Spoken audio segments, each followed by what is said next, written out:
a través de nuestros lentes de clase media, hispana, denominacional, y encontramos la forma en que todo lo que aparece en la Biblia encaje en nuestra cómoda cultura.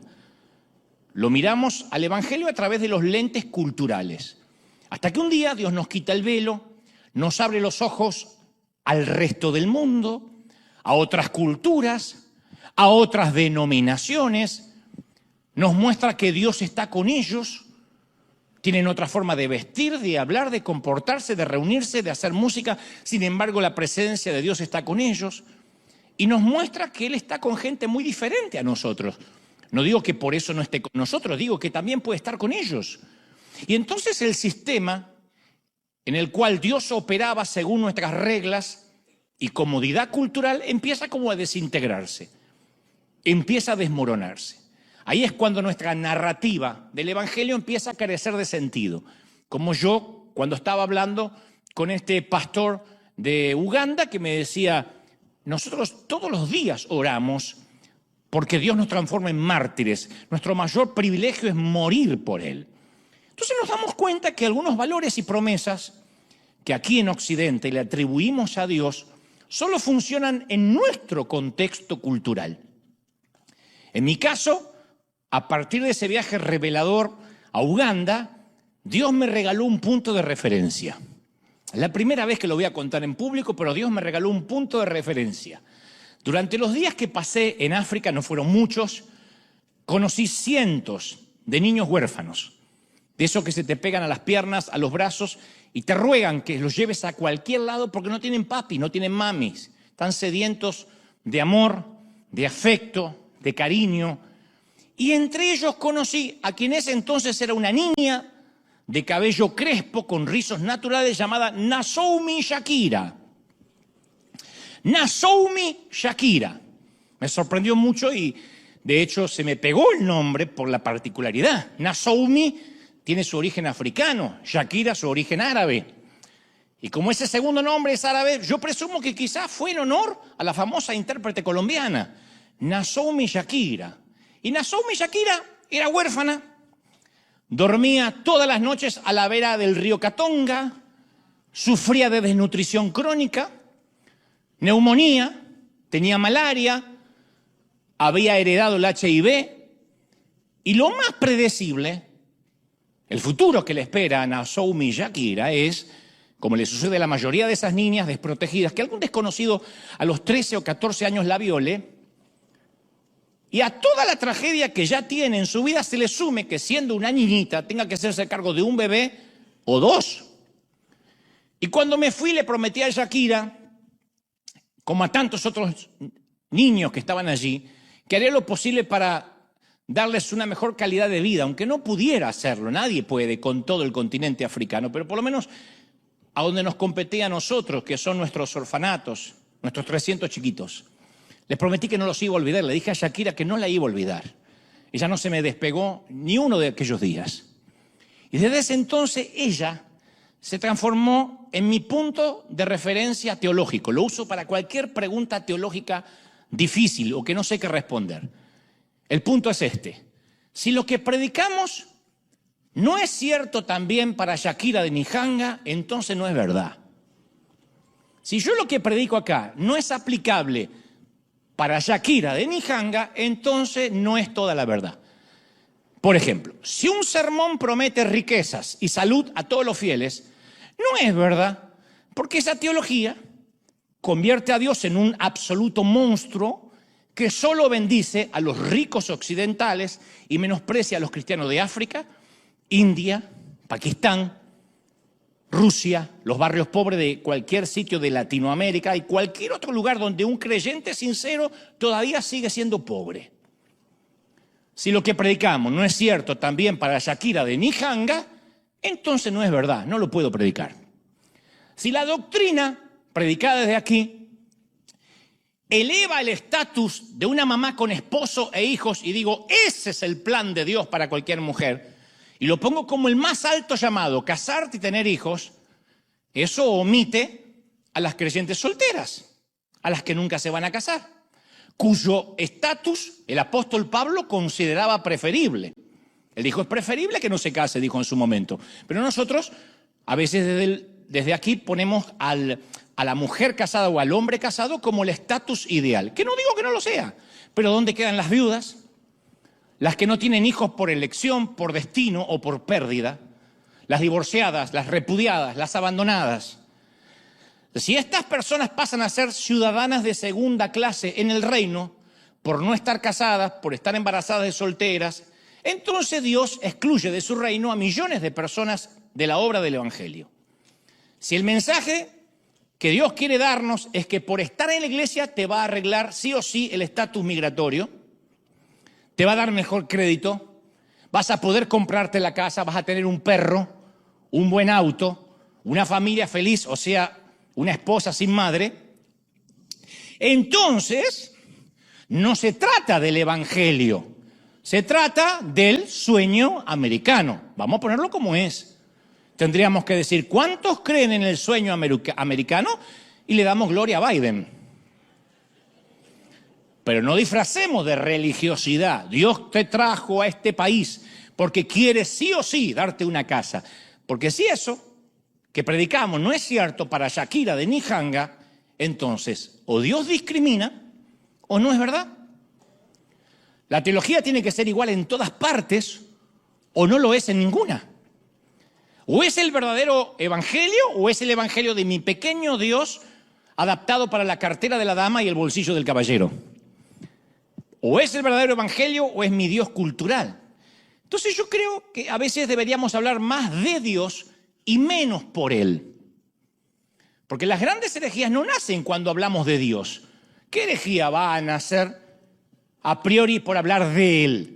La herejía es cuando nos atribuimos lo que Él está diciendo, cuando hablamos por Él, no de Él. ¿Me explico? Porque me están mirando medio raro. ¿Me explico? Los famosos, esto dice Jehová en este día, son lo que más confunde. Por esto dice Jehová, por una palabra aparentemente rema, es que gente se casa, gente se divorcia, gente se mueve del país, gente deja un empleo. Eso es lo que produce las herejías, cuando nos ponemos a hablar por Él en vez de hablar de Él. Y esto, por carácter transitivo, me lleva a un concepto cristiano muy sobreestimado que quiero que me prestes mucha atención con los 5 sentidos. Despertá al gordo de tu marido que se te durmió al lado y decirle, escuchá ahora, en casa, digo, no acá no pasa. Yo quiero hablar del llamado, porque tiene que ver con Shakira de Nijanga, el famoso llamado. Hemos oído hasta el hartazgo la frase, yo recibí el llamado de Dios. Claro, cuando uno acepta al Señor, está feliz. Después, como que pasamos a una segunda base. ¿Fuiste llamado o no fuiste llamado? O la famosa pregunta, hermano, ¿cuál es su llamado? ¿Cuál es tu llamado? Y esas frases o esas preguntas han otorgado licencias para abandonar empleos, abandonar estudios, países. En pos de la indiscutible, escuché el llamado de Dios, que no suele suceder, tendrán sus defectos, pero esto no suele suceder en la Iglesia Católica, porque un curita, párroco, no puede hacer lo que quiere si no le pregunta al cardenal, al obispo y hasta al papa. Como nosotros los cristianos no dependemos de nadie y cada uno tiene acceso directo a Dios, entonces cualquiera te dice, Dios me dijo que abandone los 8 hijos y empiece de soltero otra vez en otra parte del mundo. ¿Y quién le va a discutir si Dios se lo dijo? Entonces yo voy a las Escrituras sobre esto del llamado. Ahora lo voy a conectar con Shakira y van a ver por qué. Voy a las Escrituras y veo lo que Pablo le dice en Efesios, a la iglesia de Éfeso, en Efesios 4:1. Le dice, por eso, yo, estando preso por la causa del Señor, o sea que esto lo escribe desde el calabozo, desde la prisión, les ruego que vivan de una manera digna del llamamiento que han recibido. Pablo desde la cárcel pide dignidad. Tienes que tener dignidad del llamamiento. Y tú dices, bueno, ¿y cuál es mi llamamiento? Bueno, uno escarba un poquito más, busca, llega otra carta de Pablo a la iglesia de Tesalónica, segunda de Tesalonicenses 1:11, y agrega, por eso, amados, oramos constantemente por ustedes para que nuestro Dios los considere dignos, otra vez la dignidad, dignos del llamamiento que les ha hecho y por su poder perfeccione ese llamado. Y ahora va a explicar de qué se trata el llamado. Dice, para toda disposición del bien y toda obra que realicen por fe. O sea, contextualmente, según Pablo, el llamado es amplio. Pero según el apóstol, el llamamiento es la invitación y los resultados son una vida digna. Dios te llama y tienes una vida digna. Casi es inherente, no lo puedes evitar. ¿Y la vida digna qué incluye? Bueno, él dice, toda disposición para hacer bien. Y después dice, y toda obra que realices por la fe. Disposición para hacer bien y toda obra que realices por la fe. Entonces, esta estructura y esta verdad es cierta para cualquier creyente de cualquier lugar, incluyendo a Shakira de Nijanga. Si Shakira me la volviera a encontrar y me dijera, ¿cuál crees que es mi llamado? Le diría, una vida digna, según Pablo, un llamamiento a hacer obras de bien y hacer obras por la fe. Eso sí aplica para Shakira. Ahora, conocí gente de esta parte del continente, de aquí de América, que sufre porque dice, yo no soy digna de un llamado. O en su defecto cree que algún día van a tener un llamado. Cuando mis niños sean más grandes, cuando tenga más recursos financieros, cuando sea mejor en lo que hago porque me tengo que capacitar más, cuando vaya y egrese del seminario, cuando tenga una epifanía, o sea, un encuentro con Dios, me caiga un rayo del cielo o me hable un ángel. Entonces la percepción del llamado, otra vez culturalmente, pasa a ser el lujo de algunos pocos privilegiados. Yo, Dante Miguel Gebel, soy llamado y ustedes no son llamados, por eso están ahí. Pasa a ser un lujo de unos pocos. Y otra vez, mis queridos, lo que predicamos, si no es cierto para Shakira de Nijanga, entonces no es verdad. Un propósito de vida, un llamado, no necesita ser autentificado con un salario. Bueno, me pagan por servir a Dios, ahora tengo el llamado. Una audiencia, tengo miles oyéndome, tengo el llamado. Un título, me dijeron que soy pastor o cantante, tengo el llamado. No. Dios le dijo a Abraham en Génesis 12:2, yo haré de ti una nación grande, te bendeciré y engrandeceré. ¿Se acuerdan qué? ¿Engrandeceré qué? Tu nombre. Engrandeceré tu nombre y serás bendición. Nunca le dijo engrandeceré tu título. Nunca dijo voy a engrandecer tu título, te dirán patriarca. No, engrandeceré tu nombre. Si necesitamos anteponer un título a nuestro nombre, ya sea doctor, pastor, apóstol, para ganarnos el respeto de los demás y sentirnos importantes, es porque aún no lo somos. Cuando alguien insiste en que lo llamen por su título, es porque Dios todavía no engrandeció su nombre. Entonces necesita que le digan, dígame licenciado Chaparrón. Licenciado, gracias, muchas gracias. Lo diré otra vez, Dios prometió engrandecer tu nombre, nunca el título. Y el apóstol Pablo lo dijo en 1 Corintios 15:9, él dijo, porque yo soy el más insignificante de los apóstoles. Pablo, yo no soy digno de que me llamen apóstol porque perseguí a la iglesia de Dios. No me llamen apóstol, dígame Pablo. El gran Pablo no quería que se lo reconociera por el título, no se sentía que lo necesitaba. A mí me pasa lo mismo, me da urticaria cuando me dicen, vos sos pastor. No, yo soy Dante, un título no me define. No lo hace tampoco un doctorado. Me toca fungir de pastor, a veces me toca fungir de conductor de televisión, a veces me toca fungir de aguantar gente, pero es lo que me toca. Pero entre nosotros, quien no tiene título y tiene el honor de hacer un trabajo común y corriente, a veces tiene la percepción de estar desperdiciando su vida. Y decir, yo tengo una vida secular. Yo he escuchado esa frase, mi trabajo es secular. Como que no tiene un llamado, porque él trabaja de albañil, de jardinero, de ingeniero, de abogado, no sé, entonces tiene un llamado secular. Y Shakira de Nijanga tampoco tiene tiempo para pensar si su llamado incluye ir a la iglesia todos los días, cantar, dirigir alabanza, hacer un streaming los domingos, escribir un blog, salir a predicar. Si yo supiera qué está haciendo Shakira, lo más probable es que estés trabajando duro, porque no le queda otro remedio, no va a intentar discernir su llamamiento, nunca va a estar criando sus bebés, trabajando para sobrevivir, haciendo lo mejor que puede con lo poco que le tocó. Y tal vez su propósito en toda su vida sea nunca salir de los muros de su hogar. Muros, por decirlo de una manera fina, porque viven bajo láminas, en el mejor de los casos. Entonces, probablemente nunca formará Shakira parte de ningún liderazgo. No obstante, es digna, según Pablo, del llamado que recibió. Y ustedes dicen, ¿y qué llamado recibió Shakira de Nijanga? Bueno, según Pablo, una vida digna, que implica obras de bien, amar a la gente. Para que nuestro Dios, dijo Pablo, los considere dignos del llamamiento que les hizo, no que te va a venir, no que va a venir dentro de unos meses, que ya te hizo, y por su poder perfeccione toda disposición del bien. Esto me gustaría que lo repitas, del bien, di conmigo, del bien, hacer el bien. Y toda obra que realicen por la fe.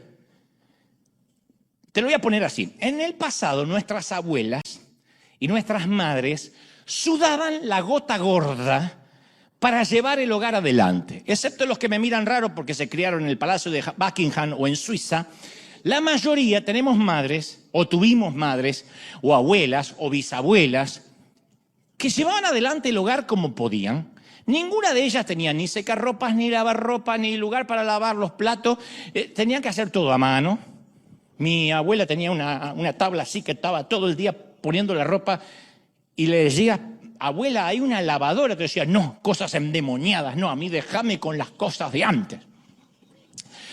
Nunca mi abuela ni mi madre tuvo una carrera glamurosa, estimulante, que transformara el mundo. No creo que nuestras abuelas o madres se levantaran por la mañana y dirían, voy a forjar un hogar asombroso, a la vez que cuidaban mucho de sí misma y de su estética. No daban consejo por las redes, no criaban hijos saludables mientras mantenían encendido el fuego matrimonial, mientras discernían su llamado. No hay nadie que lo haga. Quiero que entiendas bien esto, nadie lo está haciendo. Las personas que muestran eso en sus redes solo exhiben las mejores partes de su historia. El problema es que con las redes sociales, y lo he dicho muchas veces, con sus mensajes y los miles de filtros que hay que hacen parecer una veterana de 72, de 24, cuidadosamente escogida la foto, es que vemos a mujeres profesionales. Yo sé que algunas, esto le hablo a las mujeres particularmente, ven por las redes a mujeres profesionales que lo hacen todo estupendamente, madres con oficio que lo hacen fenomenal, madres cocineras que lo hacen a la perfección, líderes cristianas que se trasladan en carros de fuego porque no usan Uber, ellas andan en carro de fuego. Yo veo esos libros, a veces, Empodérate, mujer, y sale ella. Y nos muestran esas gringas, las casas impecables, pasteles caseros, fiestas temáticas de cumpleaños, sus series de estudios bíblicos, sus ejercicios de abdominales y fortalecimiento de glúteos.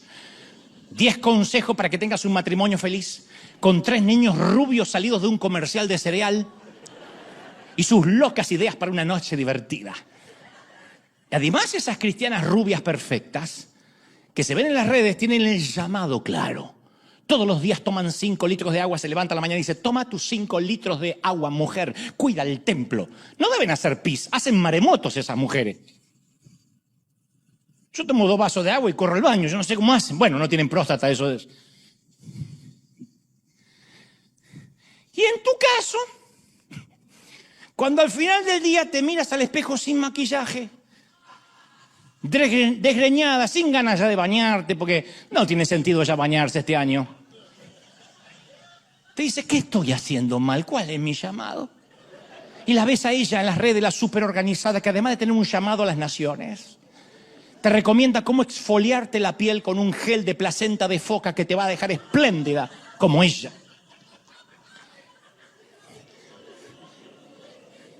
Y la mujer con llamado es esa mamá del colegio de tus hijos que siempre quisiste ser y nunca vas a ser.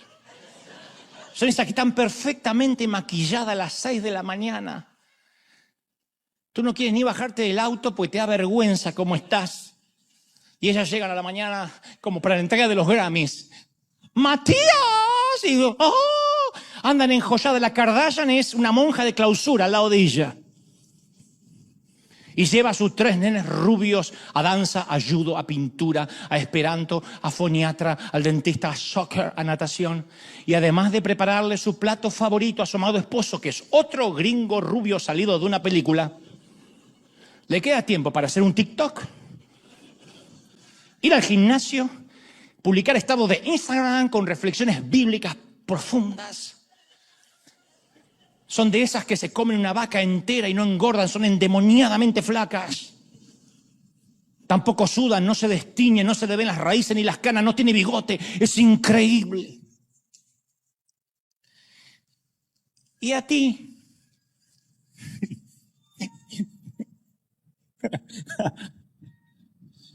Olviden lo del bigote. No hablaré de eso hoy. Despiertas a tus hijos antes de que sea de día, todavía es de noche. Les preparas el desayuno, los vistes, salen a la escuela, uno te vomita.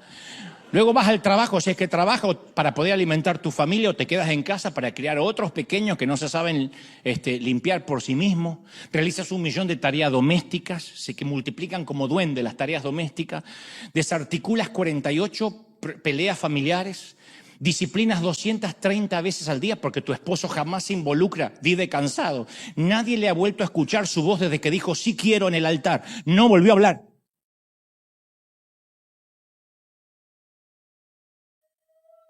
Es un holograma que se sienta ahí, como si fuera poco. Estás pendiente de todos los plazos que hay que hacer para pagar. Haces las compras, limpias la casa, ayudas a tus hijos con las tareas de matemática, física y biología, que ni te acuerdas de cuando tú estudiaste, porque tuviste que aprender para enseñarles, sirves la cena. Supervisas la hora de acostarse, diriges el maratón del baño, los metes en la cama bajo amenazas, acabas la infinita recorrida y recogida de cachivaches y desparramadas por todas partes y cosas. Tu marido te dice que no encuentra el control remoto. Cuando sales del baño serpenteando así como una zombie, buscando la cama, tu esposo te espera con unos espantosos calzones y se quiere poner cariñoso.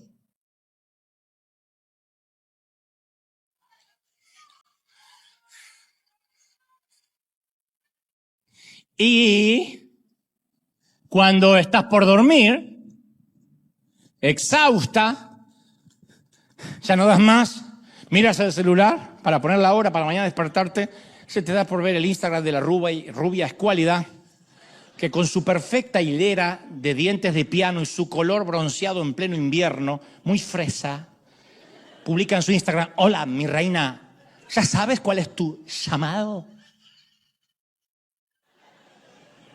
Que alguien le diga a esta rubia desgraciada que si lo que predicamos no es cierto para Shakira de Nijanga, entonces no es verdad.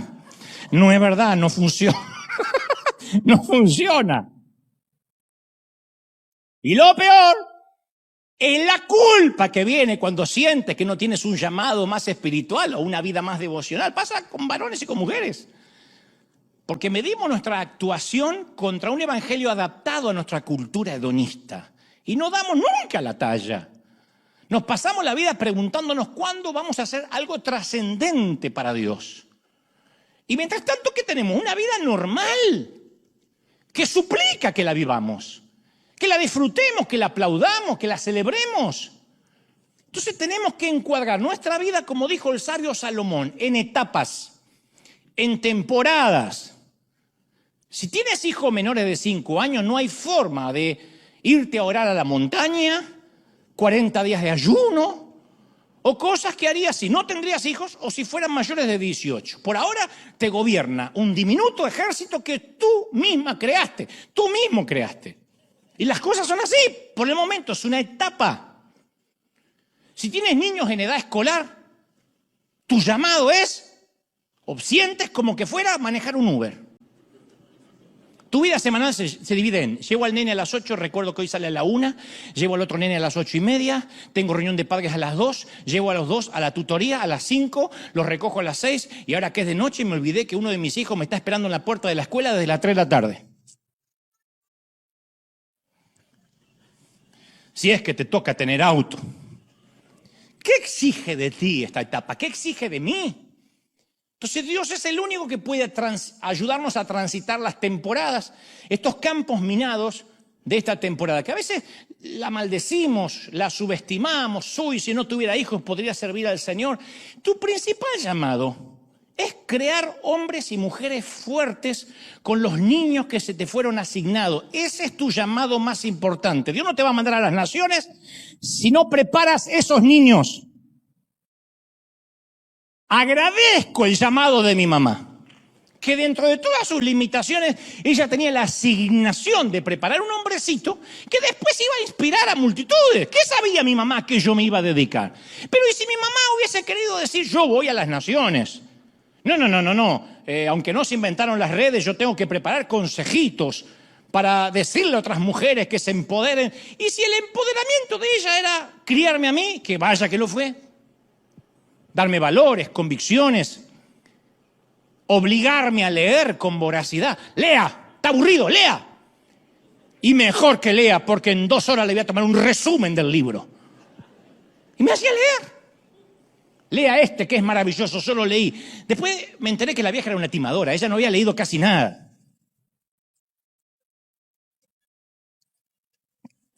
Pero el llamado es para todos. A la mamá que está en casa con ese montón de pequeños, puedes disfrutar de tu llamado ahora mismo. Tu llamado es para hoy. Dios te hace digna, dice Pablo.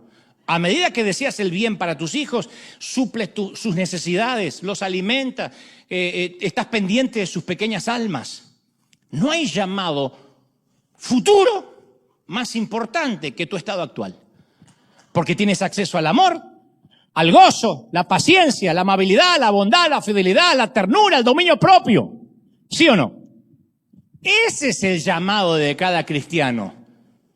Y el evangelio se demuestra perfectamente por medio de la labor cotidiana de ser padre. Tamaña obligación, tamaño llamado. Tú dices, bueno, yo no soy padre. Si vas al trabajo todos los días y pagas las facturas, ese es tu llamado ahora. Esa es tu principal asignación.